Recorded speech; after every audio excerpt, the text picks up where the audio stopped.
I'm talking to Clive Thorne of Wedlake Bell here at the Total Telecom breakfast about doing business in China.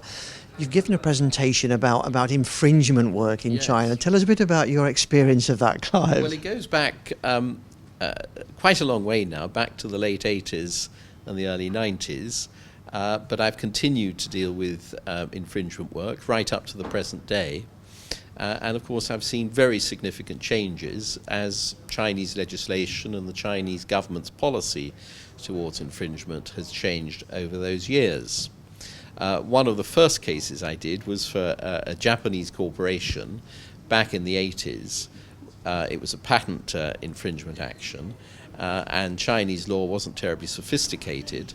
And it was interesting because the way in which the Chinese court approached it was to obtain expert evidence as to patent laws in 3 different jurisdictions, in Hong Kong, which was essentially English law, in the United States, and in Japan, and try and synthesize the laws in those different countries and come up with a decision which they thought represented the law as it should be in China. And it was successful from the point of view of the Japanese client.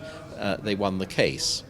Well, of course, since then, I've been involved in many more sophisticated cases, and I, of course, don't have rights of audience in the Chinese courts, but I do have the ability to handhold clients in China, point them in the right direction, introduce them to the right lawyers in China who will be able to explain to them how best to deal with the issues, and hopefully obtain appropriate rights. So how effective is it now?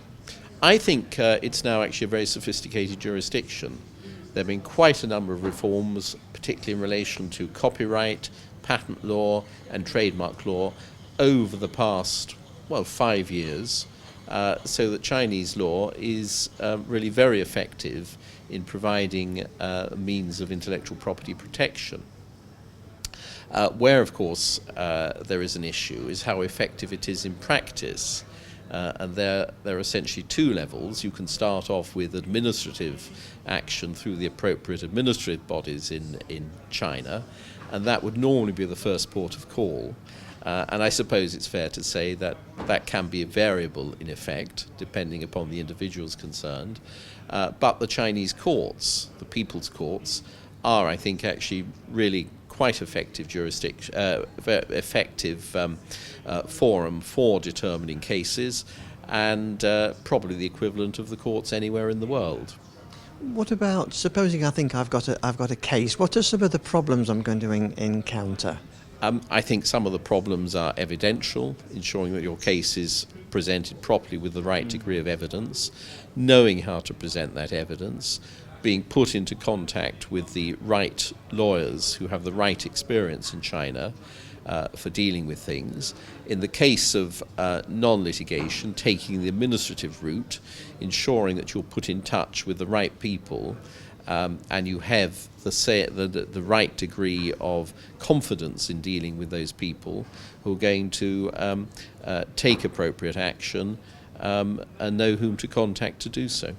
So how do you see IP going forward? Are you confident of the future? I think I am, actually. I think China has basically a good system of intellectual property law.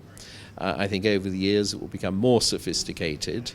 And beyond that, I think there's a recognition on the part of Chinese government that in order for China to thrive, for industry and commerce to thrive, China must have a modern system of intellectual property law and protection.